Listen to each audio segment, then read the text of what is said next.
Reproduction in organism का। आज हम लोग इसका पार्ट 7 देखने वाले हैं और आज इस पार्ट 7 में ये रिप्रोडक्शन इन ऑर्गेनिज्म चैप्टर खत्म होने वाला है। ये खुशखबरी की बात है, ठीक है। तो लास्ट क्लास में हम लोगों ने फर्टिलाइजेशन देखा था बाबू, आज हम लोग देखेंगे पोस्ट फर्टिलाइजेशन। ये पोस्ट फर्टिलाइजेशन जो है ये कैसा इवेंट है, ये थर्ड इवेंट है इवेंट इन फर्टिलाइजेशन का, और ये बता रहा है हम लोगों को this is the third event of fertilization. ये बता रहा है it is the event in sexual reproduction.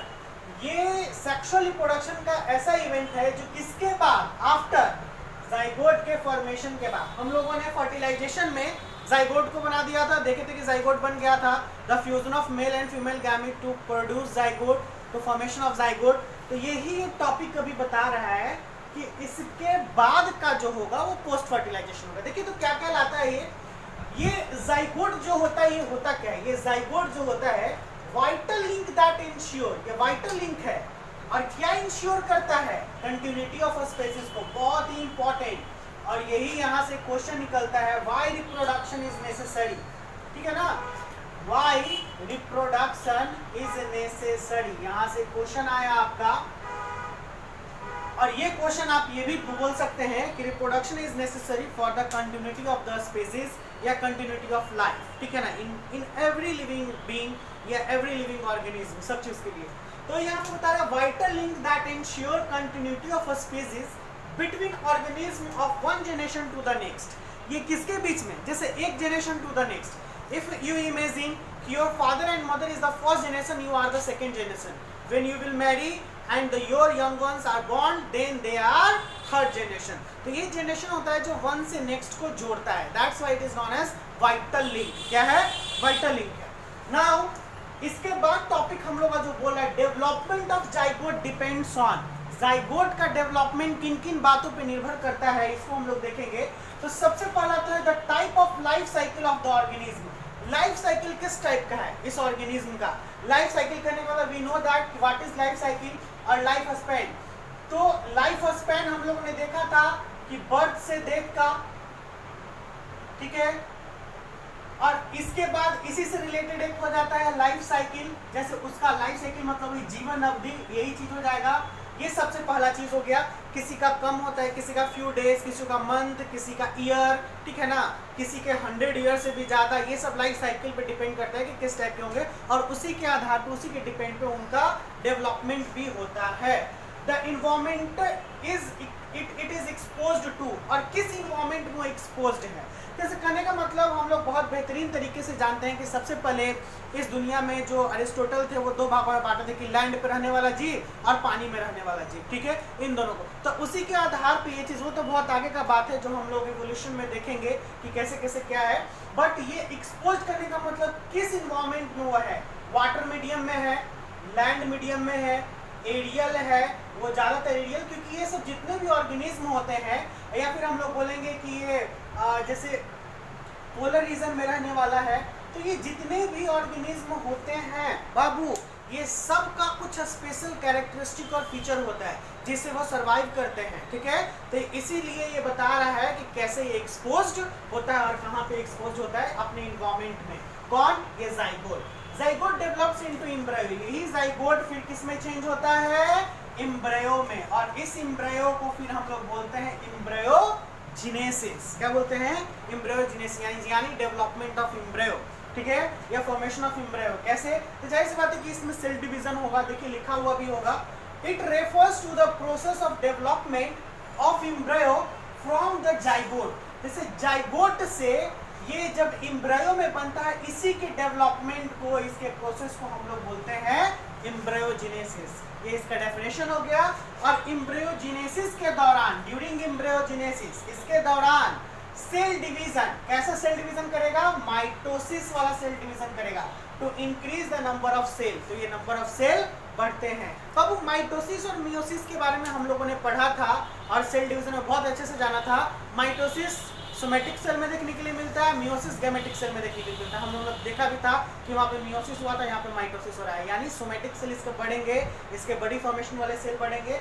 Cell differentiation for the formation of different kind of tissue, और यही सेल जब अलग अलग बनते जाते हैं तो किस चीज का फॉर्मेशन करता है, डिफरेंट काइंड ऑफ टिश्यू का। ये टिश्यू के बाद बनते हैं ऑर्गन, ऑर्गन के बाद बनते हैं ऑर्गन सिस्टम, और फिर एक ऑर्गेनिज्म बनता है।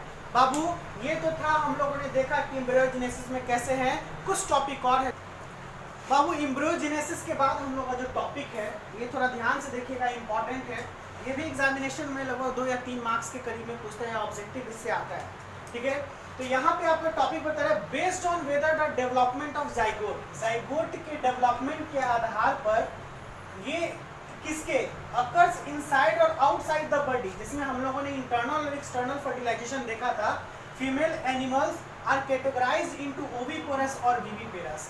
तो एक्सटर्नल और इंटरनल के अकॉर्डिंग, ठीक है ना, इस टॉपिक को फिर से कैटेगराइज किया गया है ओविपेरस और विविपेरस में। हम लोगों ने एक्सटर्नल फर्टिलाइजेशन में देखा था कि जो यंग वंस या जो भी बच्चे होते थे, ठीक है ना, जो बेबी होता था, वो आपके शरीर के बाहर, या जो भी एग्स होते थे वो शरीर के बाहर, ठीक है ना, मदर के शरीर के बाहर, मतलब out of the body. But inside में क्या था, मदर के शरीर के अंदर, ठीक है ना, इनसाइड द मदर। तो यहाँ पे बात आगे कर रहा है कि आखिर इन दोनों में नेचर कैसा होगा, जो आउटसाइड मदर के आउटसाइड का बॉडी होगा, आखिर उसका कैसा होगा, उसका जो जाइगोट होगा वो किस टाइप का होगा, अब मदर के इनसाइड वाला जाइगोट किस टाइप का होगा। तो इसी चीज पे थोड़ा ध्यान दीजिएगा। बोला ओविपेरस, तो ओविपेरस बाबू ये जो होते हैं ये लेग एंग मैमल्स होते हैं, ठीक है ना, ये लेग एंग एनिमल्स होते हैं, ठीक है। दीज एनिमल्स लेज एग, ये अंडा देता है, और यहीं पे हो जाएगा these animal give birth to the young ones. ये सबसे मेन इंपॉर्टेंट बात है।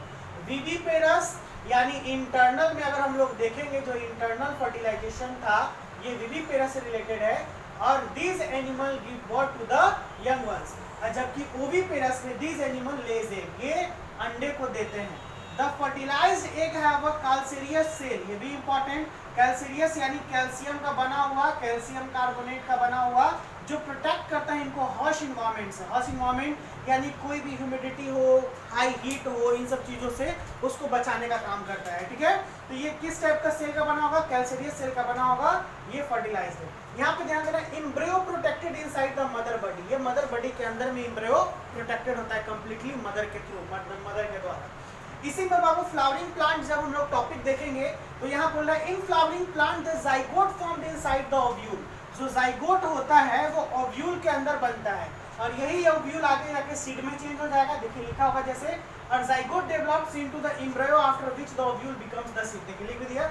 Zygote develops into embryo, zygote किसमें, एम्ब्रियो में डेवलप करता है, जो आगे जाके सीड में चेंज हो जाता है, और जो ओवरी होता है वो फ्रूट में चेंज हो जाएगा। यहाँ से आपका क्वेश्चन निकालेगा कि आपका ओव्यूल, जो जाइगोट फ्लावर में जो जाइगोट होता है वो किससे होगा, ओव्यूल से, और ओव्यूल जब आगे बड़ा होता है तो किस चीज में चेंज होगा, सीड में, और फिर ओवरी जो होता है वो किस चीज में चेंज होता है, तो फ्रूट में, ठीक है। लास्ट टॉपिक बाबू, लास्ट वीडियो में हमने बताया था कि पार्थिनोजेनेसिस अगर आप लोग लिख दीजिएगा तो बहुत अच्छी बात है, बट फिर भी हम एक बार आपको बता देंगे। तो ये पार्थिनोजेनेसिस, मैंने बोला था इसको वर्जिन ओवरी बोलते हैं, कहने का मतलब कि इसमें कोई भी मेल का पार्टिसिपेशन नहीं होता है, that's why it is known as monoparental. देखिए लिखा हुआ है मोनोपेरेंटल, मोनो का मतलब केवल एक ही पेरेंट का इसमें इस्तेमाल होगा, जो कि होंगी मदर। ध्यान दीजिएगा, it is modification of sexual reproduction, इसमें भी मॉडिफाइड आ गया। जबकि प्लांट्स में हम लोग देखते थे कि स्टीम मॉडिफाइड होता है, रूट मॉडिफाइड होता है, सेक्सुअल रिप्रोडक्शन भी मॉडिफाइड हो गया, ठीक है। और ये मॉडिफिकेशन किस चीज का है, तो पार्थिनोजेनेसिस का, किसका, सेक्सुअल रिप्रोडक्शन का। इन विच एन एग, इसमें एक डेवलप कर जाता है कंप्लीट ऑफस्प्रिंग में, बहुत ही सरप्राइजिंग बात है, इसमें एक डेवलप कर जाता है कंप्लीट ऑफस्प्रिंग में, किसमें, कंप्लीट ऑफस्प्रिंग में, विदाउट फर्टिलाइजेशन, ठीक है ना, बिना फर्टिलाइजेशन। यहाँ पे हम लोगों ने देखा कि मेल है ही नहीं, तो फर्टिलाइजेशन कहाँ से होगा, तो बिना फर्टिलाइजेशन के इसमें क्या हो गया, कंप्लीट ऑफस्प्रिंग बन गया, that's why it is known as parthenogenesis, और इसीलिए इसको बोला गया मोनोपेरेंटल, ठीक है। यहाँ से भी आपको ऑब्जेक्टिव निकाल सकते हैं, parthenogenesis is known as monoparental, biparental, bisexual, unisexual, ठीक है। तो इस तरीके से आपको ऑब्जेक्टिव दे देगा, तो आप लोग टिक लगा दीजिएगा मोनोपेरेंटल। पार्थिनोजेनेसिस डिस्कवर किया गया था बोनेट के द्वारा 1745 में। पार्थिनोजेनेसिस के डिस्कवर करने वाले साइंटिस्ट का नाम बोनेट, कब किए थे? 1745। ये याद रखना है, निट में ये पूछता है, बाकी आपका इसका नहीं है, ठीक है ना।